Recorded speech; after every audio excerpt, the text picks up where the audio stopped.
Hey, welcome back everybody. Thank you so much for joining me on Full Throttle Drive. If you are new to the channel, hope you enjoy the video and want to subscribe. If you're already a subscriber, thank you so much for all of your support. So today we are going to talk about the Audi, specifically my Audi R8. Again, if you're new to the channel, I have a 2008 Audi R8. We're actually going to go take a look at it here in a second, but I kind of wanted to start the video out over here. But we're going to talk about if the car still gets a lot of looks.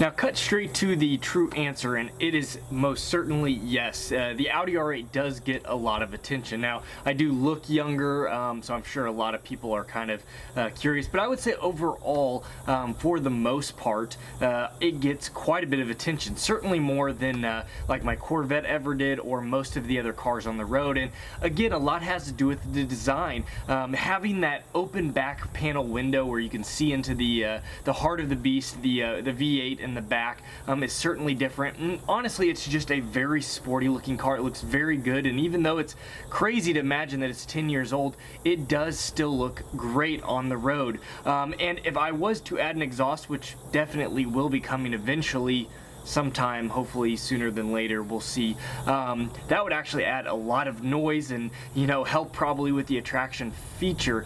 But just from the presence, just the road presence, it looks very good. It has a very low center of gravity. It's very low. It has a very wide back end. Again, it just has a lot of those features that make it a car that a lot of people are attracted to. But I also wanted to talk not just about the, you know, people looking at it. I wanted to talk about some of the great interactions I've had with people since I've owned the car.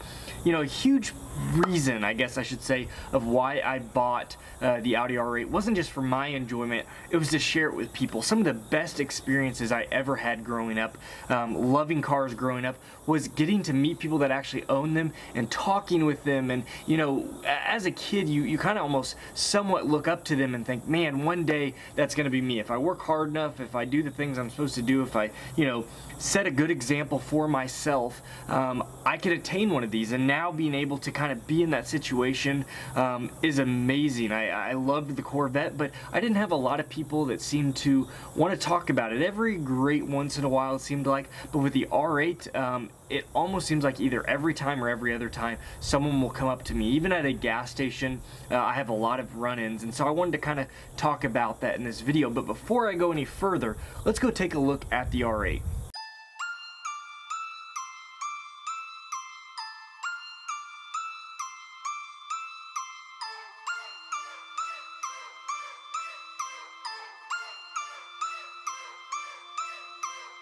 Now, I usually have two different types of people that will come up and talk to me. You have one, the people that really don't know a whole lot about cars, exotic cars for that fact, and they're just curious. It just looks so good. They're curious about what type of car it is. They know it's probably not a Ferrari. They may think sometimes it's a Lamborghini, but they're just curious. They say it looks different. They love it. It really gets a lot of enjoyment and a lot of love from people that are just not familiar with cars in general. And then you have the second type of people, and those are people that are car enthusiasts that love cars, that know just as much, or probably in a lot of times more than I do, about the car itself. And they come up and they want to sit in it, or they want to talk about it, and I don't mind. For the most part, I let people, if they want to sit in it, they're more than welcome to. I really try to be open with the car, and sometimes when I take it out, I think, you know what, do I have some extra time on my hands? Because there's a lot of times I'll start talking with someone, they ask questions about the car, and it may take a little bit longer to get to my destination, but that's okay, because in all honesty, when you own a car like this, I feel like you kind of owe it to people to be able to share your experience. I know not everybody's going to agree with that statement, but truly, I love cars, and anybody that's willing to come up and ask about it, I want to share that experience with them, especially if they're not in the situation to be able to afford one or to buy one, or they really just may not have an interest in owning one. They just want to know of what it's like to own one in general. Now, probably one of the most asked questions towards me is people asking what other people ask me, and I would say that there are a lot of people that will be bold and ask me what a car like this costs, and I usually am pretty upfront with them. I tell them what it costs new, that yes, I did buy it used, and what the used market kind of goes for. I talk in depth, usually a whole bunch of models. Sometimes I'll talk about Lamborghinis and Ferraris, and usually we'll just chit chat about that, the difference between paying for a used car and not taking a depreciation hit, but also owning it possibly out of warranty, what goes with the pitfalls, but also pros that go with going into that type of sale. So, you know, we go back and forth, but honestly, the price of the car is not what is asked the most. Out of all the questions I get, what it is what in the world is this and what does it do? Now, a lot of people have become familiar with what carbon fiber is. Carbon fiber is everywhere, so when they come up to it, they start to recognize what it is, but they don't understand what the point of it is. They don't see, you know, they don't understand why in the design this is cut from the difference. They think that there's got to be a special feature, and I explained to them that it actually encloses where the air comes in for cooling in the rear of the vehicle, which is obviously your points right here. They just added this cool side blade design, and then as an extra you can make it carbon fiber. There are matching, there's a like gray metallic, and then of course there's some other colors in there, but then there is the coveted carbon fiber side blade, and that was kind of one of my musts. The first time I ever saw it,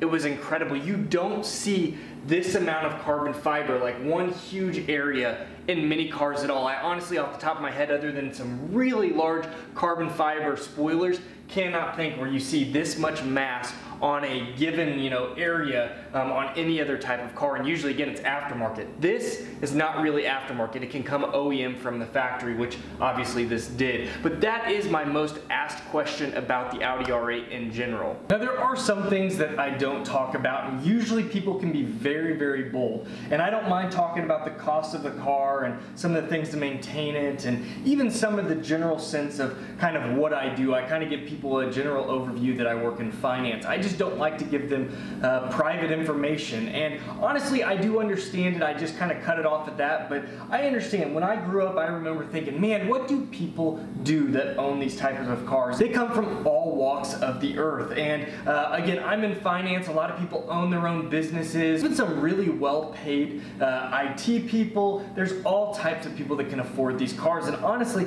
other than maybe a few different types of occupations, like, you know, teachers, that honestly it's not fair what they're paid, but it's going to be tough for them to get into this price segment, which really is unfair. You can pretty much do just about anything. If you do it very well and you're compensated for being the best in your field, you're going to be able to afford a car like this. And so I do talk to people a little bit about that, but I kind of end it there. But people are willing to ask a lot of different questions. Now, I will end this video talking about probably the sketchiest, weirdest things that I've had happen, and that is people have followed me.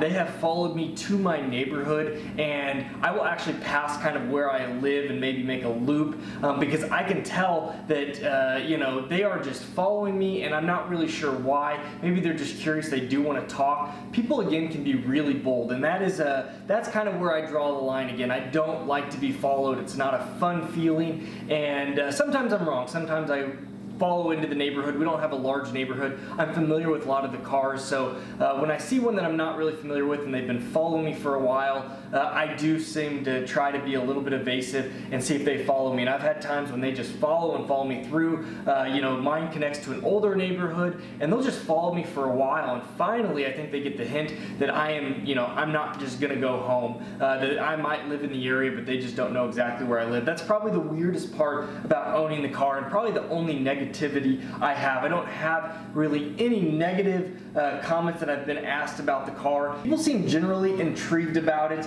and they just ask questions. They don't seem to be harsh about it. I haven't had any, thankfully, issues with people being mean to the car. Again, it's not a Ferrari, it's not a Lamborghini. Those are a little bit, this is still an amazing looking car. Again, it gets all this great, you know, love from people, but at the same time, it's not as, you know, crazy as a Lamborghini. Like a Huracan is going to stick out even more so than this is. This is a car that doesn't quite blend in, but it blends in better than a crazy, crazy supercar. And I kind of like that aspect, because it is worrisome to go into, you know, a place and wonder about your car. And that's, again, I won't get into some of the down aspects of owning the car. I've kind of talked about that in some previous videos. But at the same time, overall I have really good interactions with people about the car. So I thought I would share that with you guys. If you have any questions about the car or the interactions I've had, or just any questions in general, please drop them below. I'd be happy to answer them. And if you've not, again, already joined, please hit that subscribe button if you enjoyed this video and want to see more in the future. We have tons of videos coming up. Hit that like button if you enjoyed the video as well. You all take care, and I will see you next video as always.